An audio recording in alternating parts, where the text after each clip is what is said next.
Hi hello ನಮಸ್ಕಾರ. ನೀವು ನೋಡ್ತಾ ಇದ್ರೆ ಮಿಸ್ಟರ್ ಬಯೋಗ್ರಾಫರ್ ಯೂಟ್ಯೂಬ್ ಚಾನಲ್ಗೆ ಸುಸ್ವಾಗತ. ಇವತ್ತು ಇನ್ನೊಂದು ವಿಷಯದ ಬಗ್ಗೆ ಪ್ರಸ್ತುತ ಮಾಡ್ತಾ ಇದ್ದೀನಿ. ಏನಪ್ಪ ಅಂದರೆ ಎಲ್ಲರೂ ನೋಡಿರಬಹುದು, ನೋಡದೇ ಇರಬಹುದು. ಲೇಖಿ ಗೋಸ್ವಾಮಿ ಅಂತ ಮೋಟೋ ಲಾಗರ್ ಇದ್ದಾರೆ. ಅವರು ಹಿಂದಿ, ತಮಿಳು, ತೆಲುಗು, ಕನ್ನಡ ಎಲ್ಲ ಲ್ಯಾಂಗ್ವೇಜಲ್ಲಿ ಮಾತಾಡಿ ಜನಗಳಿಗೆ ಒಳ್ಳೆಯ ಕಂಟೆಂಟನ್ನು ಕೊಟ್ಟಂಥ ವ್ಯಕ್ತಿ ಇವತ್ತು ಬೇಕಾಬಿಟ್ಟಿ ಬೆಟ್ಟಿಂಗ್ ಆ್ಯಪ್ಗಳನ್ನು ಪ್ರಮೋಷನ್ ಮಾಡೋದನ್ನು ನಿರಾಕರಿಸಿದಂಥ ಕನ್ನಡಿಗ ಜನರು ಅವನಿಗೆ ಎಲ್ಲ ತಪ್ಪಿನ ಅರಿವಾಗಿದೆ ಅಂತ ಅಂದ್ಕೊಳ್ತೀನಿ. ಆಗಿರ್ಬೋದು, ಆಗದೇ ಇರ್ಬೋದು. ಆದರೂ ಅವರ ಸ್ಟೋರಿಯಲ್ಲಿ 1xBet ಮತ್ತು ಹಲವು ರೀತಿಯ ಬೆಟ್ಟಿಂಗ್ ಆ್ಯಪ್ಗಳ ಬಗ್ಗೆ ಪ್ರಮೋಷನ್ ಮಾಡ್ತಾ ಇದ್ದಾನೆ. ಇದು ಎಷ್ಟೊಂದು ಸರಿ ಅಂತ ಗೊತ್ತಿಲ್ಲ. ಕನ್ನಡಿಗರು ಕನ್ನಡ ವಿಶಾಲ ಮನದವರನ್ನು ಬಳಸಿಕೊಂಡು ತಾವು ಬೆಳೆದು ಕನ್ನಡಿಗರಿಗೆ ಈ ರೀತಿಯಾದಂತಹ ಬೆಟ್ಟಿಂಗ್ ಆ್ಯಪ್ಗಳನ್ನು ಪ್ರಮೋಷನ್ ಮಾಡಿಕೊಂಡು ನೀವು ದುಡ್ಡು ಮಾಡ್ಕೊಳ್ಳೋದಕ್ಕೆ ಹಲವು ರೀತಿಯ ಬಿಸ್ನೆಸ್ಗಳನ್ನು ಜನಗಳಿಗೆ ತುತ್ತನ್ನು ಮಾಡಿ ಅದರಿಂದ ಅಮಾಯಕರು, ಮಿಡಲ್ ಕ್ಲಾಸ್ ಜನರು, ಅವರು ಎಲ್ಲ ವ್ಯಕ್ತಿಗಳು ಕನ್ನಡಿಗರು ಬೆಟ್ಟಿಂಗ್ ಆ್ಯಪ್ಗಳನ್ನು ನೋಡಿ ಬೆಟ್ಟಿಂಗ್ ಆ್ಯಪ್ಗಳನ್ನು ಆಡಿ ಬೀದಿಗೆ ಬರೋದು ಎಷ್ಟೊಂದು ಸರಿ. ಇದರ ಬಗ್ಗೆ ಕರ್ನಾಟಕದಲ್ಲಿ ಎಲ್ಲ ರೀತಿಯ ಯೂಟ್ಯೂಬರ್ಗಳು ಇವತ್ತು ಇದಕ್ಕಿಂತ ಹಿಂದೆ ಮಾತಾಡ್ತಿರ್ತಕ್ಕಂಥ ಬೆಟ್ಟಿಂಗ್ಗಳನ್ನು ಎಲ್ಲವನ್ನು ಮರೆತು ಸುಖವಾಗಿ ನೆಮ್ಮದಿಯಾಗಿ ಜೀವನ ಮಾಡ್ತಾ ಇದ್ದಾರೆ. ಆದರೆ ಮತ್ತೆ ಲೇಖಿ ಗೋಸ್ವಾಮಿ ಅವರು ಯೂಟ್ಯೂಬಲ್ಲಿ ಒಳ್ಳೆಯ ಹೆಸರು ಮಾಡಿದಂಥ ವ್ಯಕ್ತಿ, ಎಲ್ಲವನ್ನು ತಿಳಿದಿರುವಂಥ ವ್ಯಕ್ತಿ, ತಿಳಿದು ಎಷ್ಟು ಬೆಟ್ಟಿಂಗ್ ಆ್ಯಪ್ಗಳನ್ನು ಪ್ರಮೋಷನ್ ಮಾಡೋದು ಎಷ್ಟೊಂದು ಸರಿ. ಬೆಟ್ಟಿಂಗ್ ಆ್ಯಪನ್ನು ಪ್ರಮೋಷನ್ ಮಾಡಿ ಆಡಿ ಹಣ ಗೆಲ್ಲರಿ, ಯಾವುದೇ ರೀತಿಯಾಗಿ ಬರಲ್ಲ.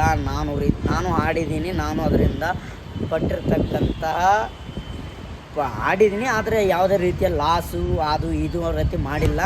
IPL ಮ್ಯಾಚ್ ಬಂದಾಗ ನಾನು ಬೆಟ್ಟಿಂಗನ್ನು ಆಡಿದ್ದೀನಿ, ಇಲ್ಲ ಅಂತ ಇಲ್ಲ. ಆದರೆ ಯಾವುದೇ ಆ್ಯಪ್ಗಳಲ್ಲಿ ಆಡಿಲ್ಲ. ಹೀಗೆ ವ್ಯಕ್ತಿಗಳ ಜೊತೆ ವ್ಯಕ್ತಿಯನ್ನು ಆಡಿರುವುದನ್ನು ಮಾತ್ರ RCBಗೋಸ್ಕರ ಮಾತ್ರ ಆಡಿರ್ತಕ್ಕಂಥ ವ್ಯಕ್ತಿ ನಾನು ಆಡಿದ್ದೀನಿ, ಇಲ್ಲ ಅಂತಲ್ಲ. ಆದರೆ ಅದರಿಂದ ಆಗಿರ್ತಕ್ಕಂಥ ಪರಿಣಾಮಗಳು ಜನಗಳಲ್ಲಿ ಜಾಸ್ತಿ ಜನ ಅಲ್ಲಿ ಇಲ್ಲಿ ಕೇಳಿ ಬರ್ತಿರ್ತಕ್ಕಂಥ ವಿಷಯಗಳೇನಪ್ಪ ಅಂದರೆ ಬೆಟ್ಟಿಂಗ್ ಆಡಿ ಸಾಲ ಮಾಡಿ ಊರು ಬಿಟ್ಟು ಹೋದಂಥ ವ್ಯಕ್ತಿಗಳು ಇನ್ನೂ ಮರಳಿ ಊರಿಗೆ ಬಂದಿಲ್ಲ. ಒಂದನೇದಾದರೆ ಎಷ್ಟೋ ಸಾಲವನ್ನು ತೀರಿಸೋದಾಗದೆ ಎಲ್ಲೋ ಆತ್ಮಹತ್ಯೆ ಮಾಡ್ಕೊಂಡಿರೋದನ್ನು ಕೇಳಿದ್ದೀನಿ. ಎಲ್ಲ ಹಲವು ರೀತಿ ಇನ್ಸಿಡೆಂಟ್ಗಳನ್ನು ಕೇಳಿದ್ದೀನಿ.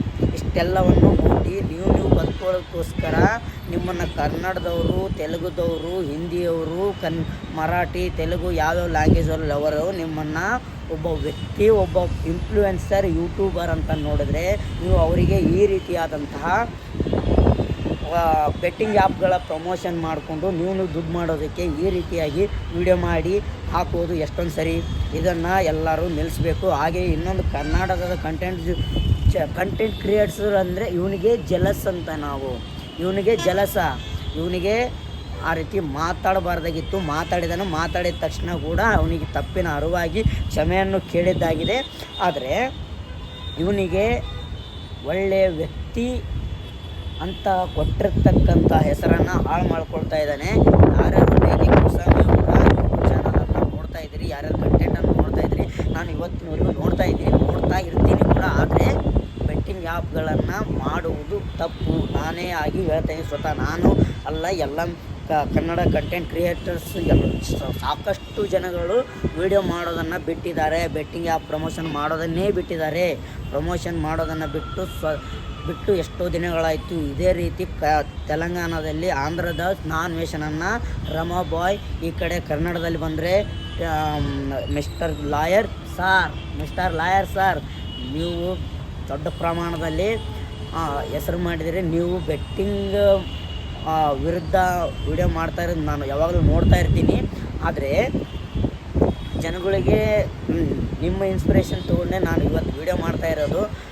ಅಂದರೆ ನಮಗೆ ಕಂಟೆಂಟ್ಸ್ ಕ್ರಿಯೇಟರಿಗೆ ಸಿಕ್ಕಿರ್ತಕ್ಕಂಥ ಮರ್ಯಾದೆ, ಹೆಸರು ಎಲ್ಲವನ್ನು ಹಾಳು ಮಾಡಿಕೊಳ್ಳುವಂತಹ ಕೆಲಸಗಳನ್ನು ಮಾಡಬಾರ್ದು.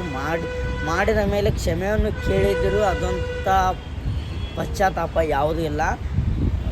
ಆದರೆ ಇನ್ನು ಮುಂದೆ ಯಾವುದೇ ರೀತಿಯಾದಂತಹ 1xBet ಮತ್ತು ಹಲವು ರೀತಿಯ ಬೆಟ್ಟಿಂಗ್ ಆ್ಯಪ್ಗಳನ್ನು ಪ್ರಮೋಷನ್ ಆತನಲ್ಲಿ ಮತ್ತು ಹಲವು ರೀತಿಯಲ್ಲಿ ಕಂಡು ಬಂದರೆ ಮುಂದೆ ಇದೇ ರೀತಿಯಾಗಿ ಆತನಿಗೆ ತೋರಿಸ್ಬೇಕಾಗೈತೆ ಸೋಷಿಯಲ್ ಮೀಡಿಯಾ ಅಂದರೆ ಏನು, ಪವರ್ ಏನು ಅಂತ.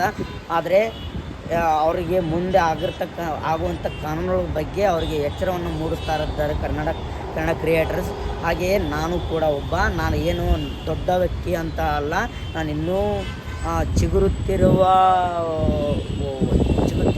ಗಿಡವಾಗಿರೋದ್ರಿಂದ ಅಲ್ಲಿ ಚೂಟೋದನ್ನು ಬಿಟ್ಟು ಮರವನ್ನು ಬೆಳೆಯಲಿಕ್ಕೆ ಬಿಟ್ಟು ಆ ಬೆಳೆಯು ಫಲವಾಗಿ ನೀಡುವುದನ್ನು ಸಿಹಿಯಾಗಿ ನೀಡುತ್ತೋ ಕೈಯಾಗಿ ನೀಡುತ್ತೋ. ಸಿಹಿ ಕೊಟ್ಟಲ್ಲಿ ಲೈಕ್ ಮಾಡಿ, ಕಹಿ ಕೊಟ್ಟಲ್ಲಿ ಅನ್ಲೈಕ್ ಮಾಡಿ, ಅನ್ಸಬ್ಸ್ಕ್ರೈಬ್ ಮಾಡಿರಿ. ನಾನು ಯಾವುದೇ ರೀತಿಯಾದ ಸಬ್ಸ್ಕ್ರೈಬರ್ಸ್ಗೆ ಮೋಸವನ್ನು ಮಾಡೋಲ್ಲ, ಇದು ಮಾತು ಕೊಡ್ತಾಯಿದ್ದೀನಿ. ನನಗೆಲ್ಲ ಇನ್ಸ್ಪಿರೇಷನ್ ಏನಪ್ಪ ಅಂದರೆ ರಮಾಬಾಯಿ ಅನ್ವೇಷಣೆ ಬೇಕಿದ್ದರೆ ಯೂಟ್ಯೂಬ್ ಚಾನಲಲ್ಲಿ ಇದೆ. ನಾ ಯಾತ್ರಿಕೂಡು ಅಂತ ಒಂದಿದೆ, ಮತ್ತು ನಾ ಅನ್ವೇಷಣ ಅಂತ ಇದೆ, ರಮಾಬಾಯಿ. ಮತ್ತು ಈ ಕಡೆ ಬಂದರೆ ಕಿತ್ತಡಿ Kiran, typical Kannadiga, one joint Kannada, lot of Kannada creators ನನಗೆ ಗೊತ್ತು ಅಂದರೆ ಯೂಟ್ಯೂಬ್ ಅವ್ರ ವೀಡಿಯೋಗಳನ್ನೆಲ್ಲ ನೋಡ್ತಾ ಇರ್ತೀನಿ. ಅವರ ಹೇಗಿದ್ದಾರೆ ನಾನು ಅದೇ ರೀತಿ ಇರಲಿಕ್ಕೆ ಬಯಸ್ತಾ ಇದ್ದೀನಿ. ಆದರೆ ಈ ವಿಡಿಯೋ ಮಾತ್ರ ಲೇಖಿ ಗೋಸ್ವಾಮಿ ಅವರು ಇದರಿಂದ ತಿಳ್ಕೊಂಡು ಮುಂದಿನ ಅವರಿಗೆ ಪರಿಣಾಮಗಳು ಏನು ಅಂತ ಕನ್ನಡ ಕಂಟೆಂಟ್ ಕ್ರಿಯೇಟರ್ಸ್ ಅವರುಗಳಿಗೆ ಬುದ್ಧಿಯನ್ನು ಕಲಿಸ್ಬೇಕು. ಎಲ್ಲರಿಗೂ ಕನ್ನಡವರು ಅಂದರೆ ಒಳ್ಳೆ ಮನಸ್ಸಿನವರು, ಆದರೆ ಅವರಿಗೆ ಈ ರೀತಿಯಾಗಿ ತಪ್ಪು ಪ್ರಮೋಷನ್ ಮಾಡುವುದು ಸರಿಯಲ್ಲ. ಇದ್ರ ಬಗ್ಗೆ ಹೇಳೋದಿಷ್ಟೇ. ನಮಸ್ಕಾರ. ನಾನು ನಿಮ್ಮ ಪ್ರೀತಿಯ ವೆಂಕಟೇಶ್. ಧನ್ಯವಾದಗಳು.